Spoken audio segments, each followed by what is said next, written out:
have traversed the tombs of Naxxramas. We've climbed every cliff on Black Rock. Now the world cries out for heroes. As a new evil rises, there will be danger.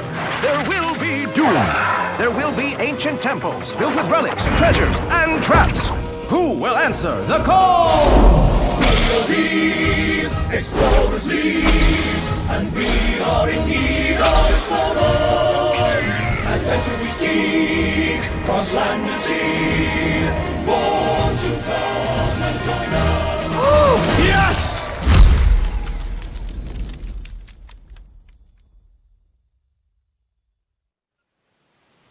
Welcome back, everyone, to the SL I-League Star Series. We're on to the finals of the second day of the last chance qualifier. We've got Jab versus StanCifka coming right up, and whichever one wins will get a spot in the LAN finals in Minsk a little bit later next year, early in January. So, should be kind of an interesting match. They both have a similar lineup.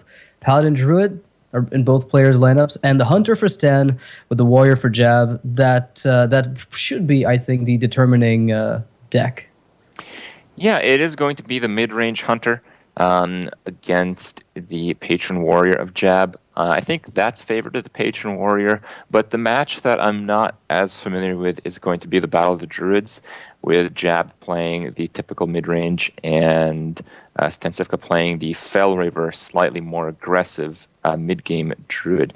The thing that kind of gets me is I know some people have been dropping big game hunters because there's not that many targets these days. A lot of people play mid-range decks and deliberately avoid bigger creatures besides the Doctor Boom. So, you know, there might be a potential for like reverse teching disaster in this matchup, but we'll have to see. It should be quite an exciting one still. I did want to mention that they are playing for the final spot in the final next month. The players who have qualified in the original tournament a few weeks ago were Surrender Dog, Kalento, and Amaz. And yesterday, we had our first redemption qualifier. Cypher went through the entire lower bracket, beat Strife Crow in the final, and secured the 5th spot. And today, Jab and StanCifka are playing for that final, the 6th spot in the league. So that's what it's for. We're going to have our full 6 for the tournament. The tournament will be in a little bit later in January, I think on the 22nd or something like that. In 22nd. It should be starting on to the 24th, I think. I mean, to answer your question about the Druid mirror match, though, I think the aggro Druid tends to take like the lead in that matchup just because of the way they play like Zoo more than the usual Druid does. But it's not, I guess it's that's not why an Living aggro Roots gives Druid, them right? a bit of an edge. It's well, not it an is aggro Druid. It's a more aggressive mid-range Druid. An aggro Druid would be ones that would run like Haunted Creepers and maybe some eggs or something like that. But that's not exactly We did see what's Leprinomes, going on. though. Then we saw Leprinome, I think, at some stage. We did see the Druid of the Sabers. Sabers, okay. Yeah, the Saber I mean, does I make- think does the make an eggs impact. are the egg Druid is a very specific subset of Druid right now, which is it's actually a really weird one and probably the most unexpected deck coming out of the expansion. Oddly enough, it's just egg Druid. Feels like it could have been a thing a while back. Why didn't it crop up? Why did it take so long? I mean, it's just a little odd, right? I've heard it's a pretty good ladder deck. I had some fun with a similar styled deck myself. But again, the good ladder decks are often not actually the dominant tournament decks. There is a little bit of a division. And, well, it's why these things are so exciting. So, Yeah. is the separation. Yeah, and StanCifka is bringing back Hybrid Hunter, by the way. We saw early, I think the first time we saw the deck, it looked like mid-range with one Glaive Zuka. But then we started noticing the Leprinome, and then everything started looking more like hybrid, which is funny because I haven't seen that deck in a very, very long time. I feel like it just fell out of the metagame completely, and suddenly he's bringing it back. I think it plays very similarly to just the mid-range hunter, and sometimes you don't even know which one it is. Like probably half the games, it's the same deck. Yeah, you can't know really until you start getting opened in by Leprinome into Juggler, and then you're thinking, well, maybe it's face, but I don't think so. So it's got to be a lower curving mid-range, which is basically what hybrid is. But it really gives them an edge in the matchup that otherwise would be more difficult. Like mid-range Hunter against Secret Pally, for instance, can struggle a little bit sometimes because of the fact that, Freezing Trap is a dead card. Explosive Trap in Face Hunter is great. Hybrid is a good middle of the ground type of deck. Although I'm not sure exactly what cards StanCifka is running. It looks like the older lists. All right, well, StanCifka is looking pretty ready here. What do you think? We haven't really talked about like the opening sequence of these games. We've seen a lot of players open up with the Druid just because the success really has to do with just how well it draws in the opener and not so much the matchups. Do you think that's going to be a continuing trend here? I mean, I don't see why not. I mean, Jab has Patron. I guess Druid against it, you could say, is potentially disastrous.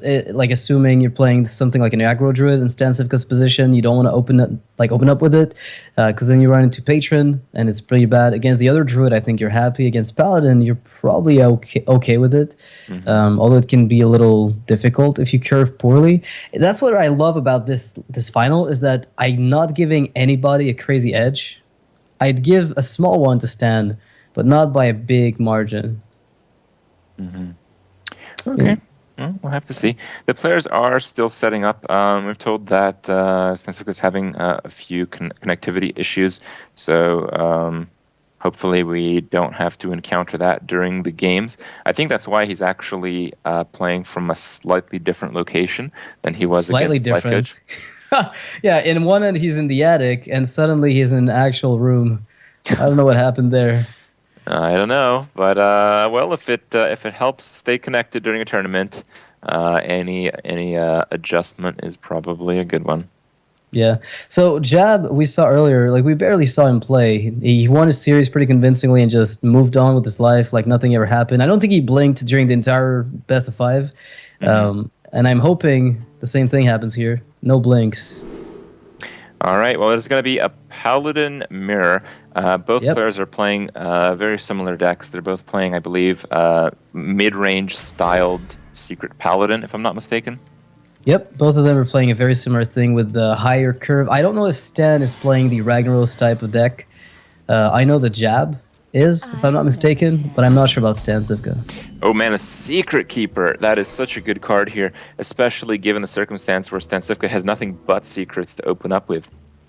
You can see him hold his head. I'm not sure if it's I'm focusing or I'm crying inside. What do you think it stands for? It does look like despair. That's pretty bad. I mean, the only saving part of this encounter is Jab also doesn't have any secrets, and StanCifka, if he has to, can coin out a Cog Hammer to deal with the minion next turn. Yeah, I wouldn't even mind Noble Sacrifice, the Secret Keeper with Cog Hammer afterwards as a guaranteed thing. You can always coin it out. But you can do that anyway without buffing it, and thus you take a bit less damage from the retaliation, and you keep the secret. Wow. All right, well there it goes. 2 Noble Sacks with Challenger already in hand, though. It's gotta feel a little bad. It is pretty bad, especially against this muster thing. It's just not working here. This muster thing? Yeah. Yeah, this thing. Oh my god. This is just brutal. Yeah, it's pretty... StanCifka's face and reaction there is just... I'm not sure if it was a bad sip of tea or just disgust at the top deck. I mean, he has Mysterious Challenger, but it's not good. Like, I mean, he just... Mysterious Challenger is not going to pull Competitive Spirit. It's not going to pull a Noble Sacrifice. It might not even pull a Redemption. I'm not so sure about that. Yeah, it might pull a laugh out of Jab when he sees 2 secrets come out of it. That's the only thing it'll pull at this rate. So he does play Competitive Spirit with a 1/1. Okay. Yeah. The only thing that really can be done here is a top deck Consecrate for StanCifka. I feel like he has 2 turns to draw it, but I feel like StanCifka will have to use the weapon charge. So if he draws the turn after this one, it won't actually clear.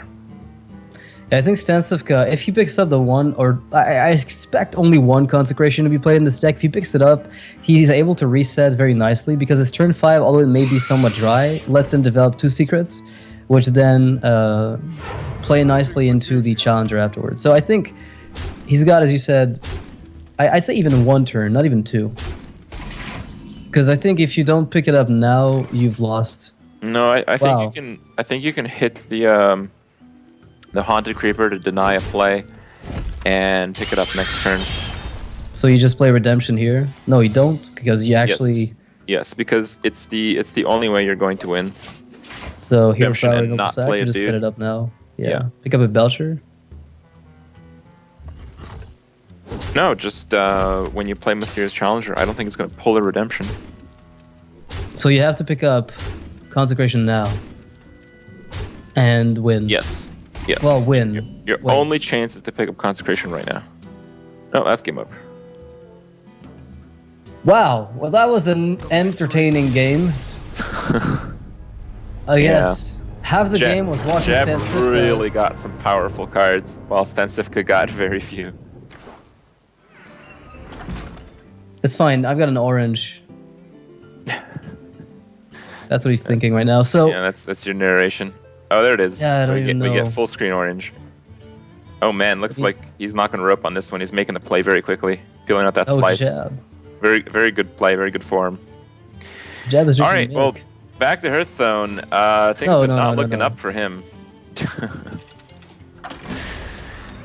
Jab secured the win with the Paladin, and that may have been a little bit difficult against the Hunter, so he avoided one bad matchup. He has the Warrior, which I think is an okay ground on most of these matchups. These are Yeah, all I think fairly overall aggressive decks. it still comes down to this Paladin from StanCifka being able to take a win off a Patron, which might be tricky, which is why he's not queuing it up. The issue I see as well with StanCifka is this exact matchup he's running into. You're playing an aggressive Druid deck that's vulnerable to Whirlwinds in many cases. Fel Reaver is vulnerable to Execute. How much do you really think this is going to work out? Like, I have to assume we're going to see Juggler innervate Living Roots.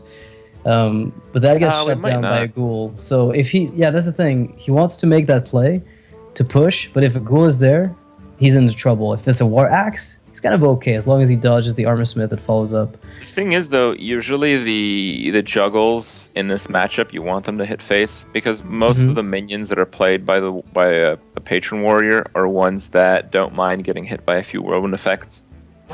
Yeah, they're pretty happy. So, I mean, the juggles normally someone would be like, oh, they're kind of wasted here, but they're really not. So I don't think the play is problematic, but it's mostly the fact that I think the Shredder is very powerful. So the value the Shredder gives you is too big to pass. I mean, Yeah. right now he's getting the Coin Armor Smith, which is pretty much near the nuts. All right. But Stan's going to be curving a bit at least. Yeah, this is not quite over, but the Armor Smith, really big problem for Stan.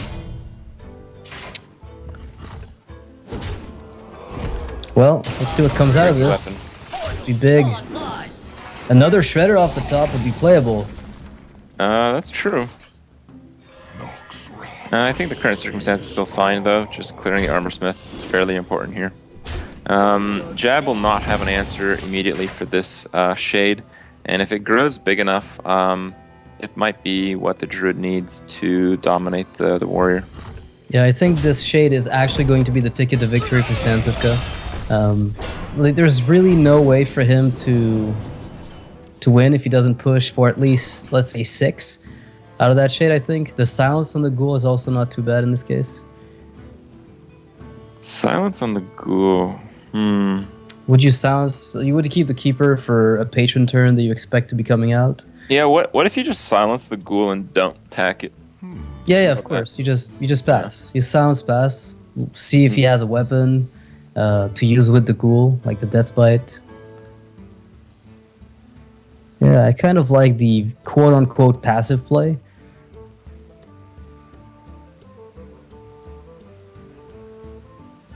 But also, like, the only thing you're playing around with the silence is the Acolyte, right?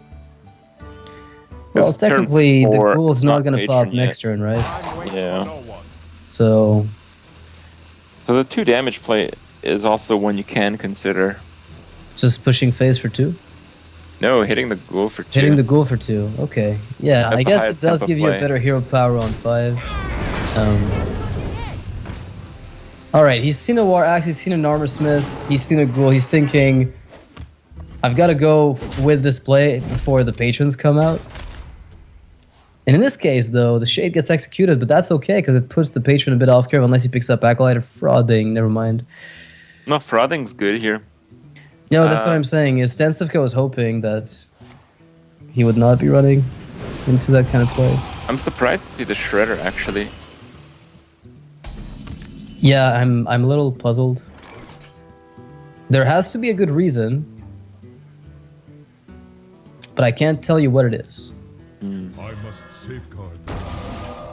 If you hit the Shredder, do you trade? I mean, do you... Yeah, if you don't hit that, Base. do you trade? Like, No. would you have traded if you didn't hit it? Come on. You gotta kill I mean, your you're- opponent. No chance.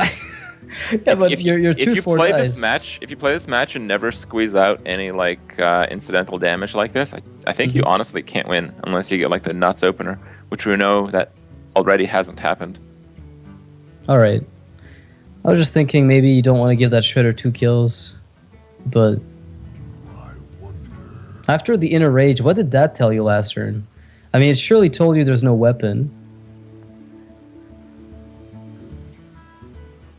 There's no Execute. Jab is keeping the Execute for a Fel Reaver, that's obvious. Like that doesn't want to execute the Shade, because the possibility of a Fel Reaver is way too big. Way too threatening. I don't mind Frothing trade into the Juggler. My blade be thirsty. I think Yeah. it's alright. I mean, it's weak to Wrath Hero Power, it's weak to Swipe. Possibly even Force of Nature in a position like this, but what can you do? You can charge in Living Roots if you really want. Oh man. I honestly think you just keep going face. So you think make that's more the play. 1/1s Yes. and make that Frothing as big as it wants to be. Yes. Okay. That's the tough part about this deck. Man, that's the really tricky play. But again, Savage Roar would mean this is obviously the correct play.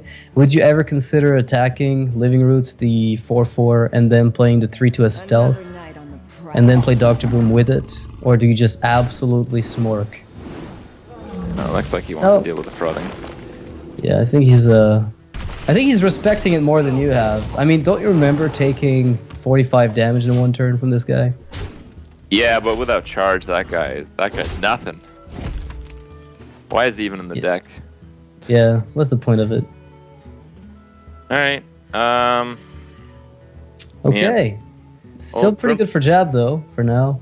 Yeah, we're Not just too kind of bad. like one whirlwind effect away from dominating, but not having that one whirlwind effect is problematic.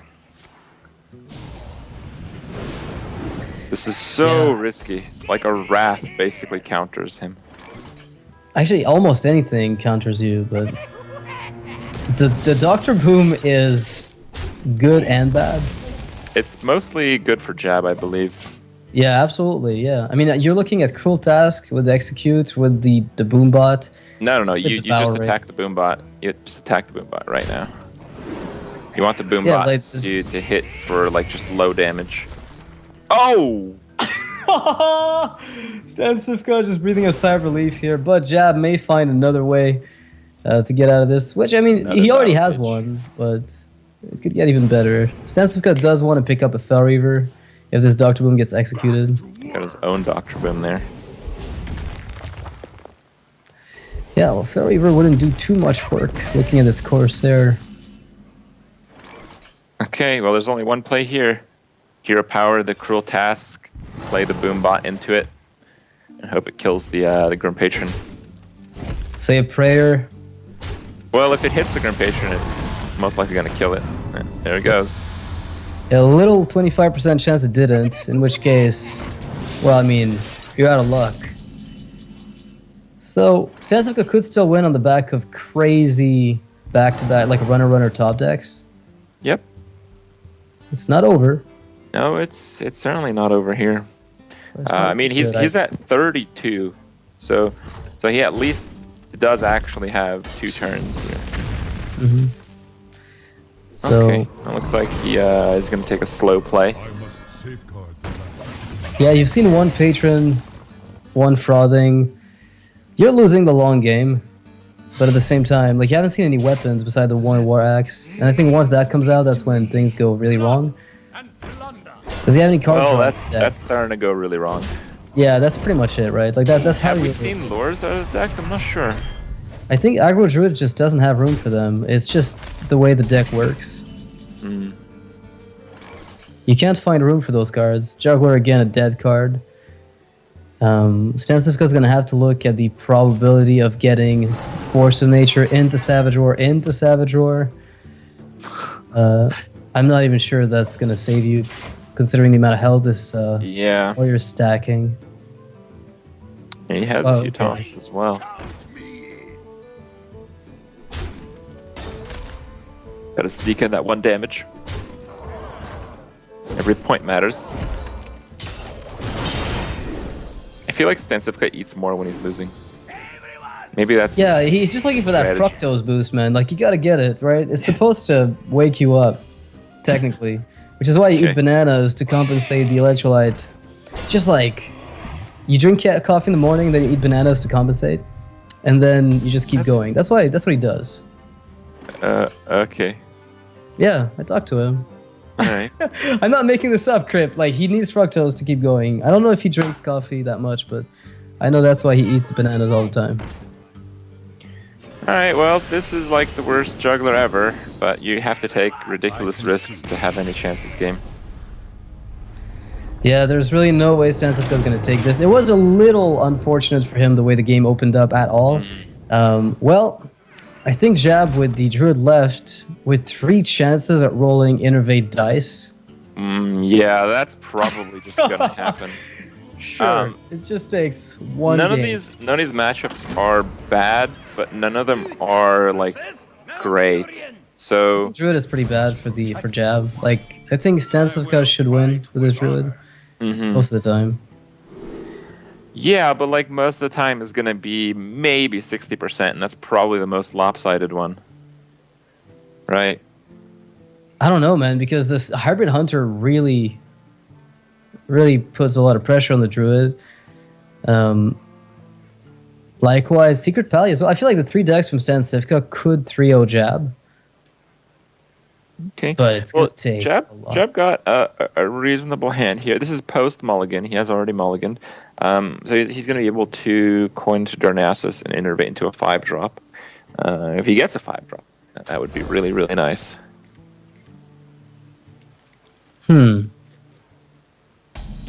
Well, StanCifka with not the best hand in Yeah. the world. Seems like StanCifka's lost on the opening hand. No, once again here. no. It will salvage itself. Stay hopeful. I mean, Okay. based on this alone, there's no way the juggler gets dealt with. He will pick up a muster. He will pick up a mini bot, or not. Wow. But he does curve from turn 6, 7, and 8. Yeah, that is the dream. Go first, 6, 7, 8. Actually, the dream is go second. Oh and no! then Oh. 5, 6, 7, 8. Oh, does he no. get it? Oh, Jab. wow. Jab, no, Jab, don't do this, Jab. No, Jab. Just don't. I mean, technically, StanCifka's still ahead. Once the turn, 6, 7, and 8 come out. If He Jab doesn't needs pick up the with, one like a true shade silver. here, No, he he's just gonna have needs to. Oh, this needs true is silver. nasty. We haven't seen it, have we? No, but you have to run 1 true soul. Keeper of Old Demon might be okay too. Yeah. Wow. I don't even know what's going on anymore, Trev. Well, the good news is his turns 6, 7, 8 are so insane that he might actually win this game. I think that's what's gonna carry him. Wow, but, Jab with another ridiculous pull here. But do you innervate out hero power to kill that 1/1, or do you let it be kings then kill your 4/5, or do you just No, I think kill you it with attack into 4/5? it. You attack into it or innervate. Okay, Yeah, going to the innervate here. Yeah, because you are packing 8 damage a turn from here on out, which means within 4 turns, like 3 turns, you've won with Force of Nature. So it's just a matter of holding out until that happens. StanCifka absolutely needs, I mean, anything really. Yep. But now there's like, Reporting for duty. I mean, what is this? What even is this? Oh Well, no! again. Oh no! Unbelievable! It looks bad, but it's actually pretty good because it lets you play Ancient of Lore on Curve Doctor Boom if it gets picked up a combo a bit earlier. I mean, what? Okay. All right, StanCifka, unload the guns. Do it.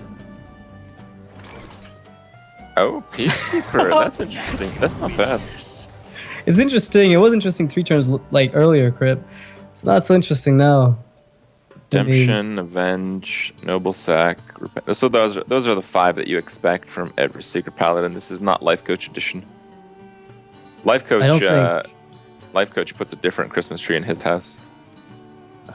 Yeah, he does. He has the eye for an eye variation. Yeah. Very And then- vengeful.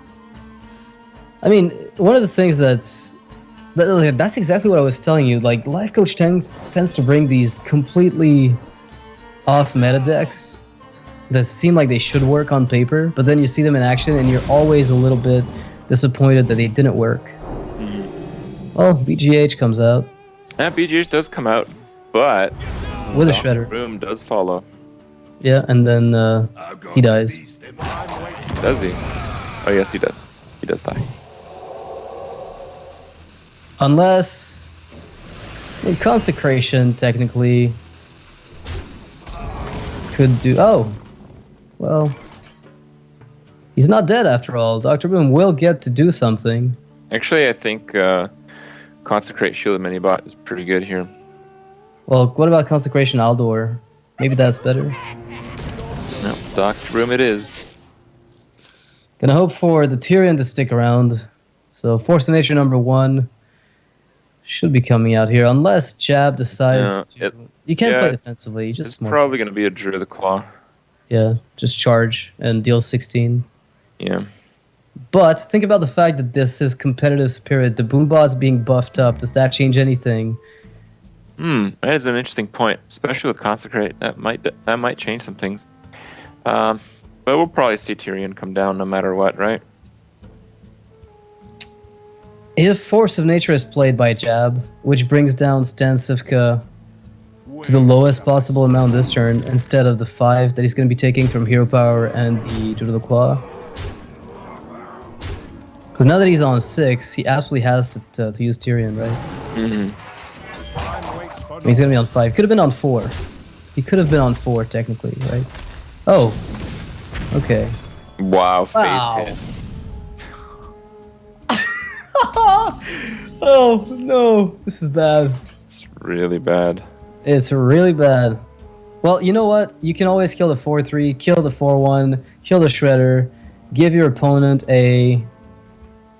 Well, hopefully... Actually, wait, what could you... You have to Tyrion. Yeah. You have to Tyrion and hope the Boombot kills one of the 2 minions. But it has to. Ideally, you want to kill the 4-4. Does it have to? Oh yeah, it does have Yeah, to. it does. I mean, if you kill the 4-3, well, you're still dead. You have to kill the 4/4 or kill the Shredder and get a 0 attack. You get a 0 attack minion, yeah. That's pretty optimistic, so... Oh, well that's This gonna plus steal Alpha. it. There's just no way, right? There's no Shredder. And face! Okay, this game... I think this series was simply not meant to be stands, honestly. God, This is pretty disheartening. that was absolutely unbelievable. Happy Feast of Wintervale! Force of Nature to steal not only the game and the last spot to the finals. That was pretty insane from Jab here. StanCifka did win the first StarLadder season we had. For the second one, he's not even going to be there. Well, a small victory for Stan against Life Coach, but a much bigger victory for Jeb, as you mentioned. He does get to advance. That is going to be it, though. So I hope you guys had fun checking out the Redemption Tournament. The 2 Redemption winners at the end of it all, of course, are Jab and Cypher. They will be competing alongside the prior qualified 4 players, Surrender, Dog, Clento, and Amaz. On, I believe it's January 22nd in Minsk. They'll be playing in the StarLadder I-League Championship Live. And that will be a pretty good event. I believe you'll be casting that one as well, Noxious. So I hope you have all the fun in that. And for you guys watching, I encourage you guys to check that out as, the winning players from these last few days, which you guys clearly have enjoyed, will be there once again, along with the rest, along with some great times in Hearthstone. So thank you guys so much for watching. From me, Grip, from Noxious. You guys had a great time, and check out the next one. See you guys. Take care.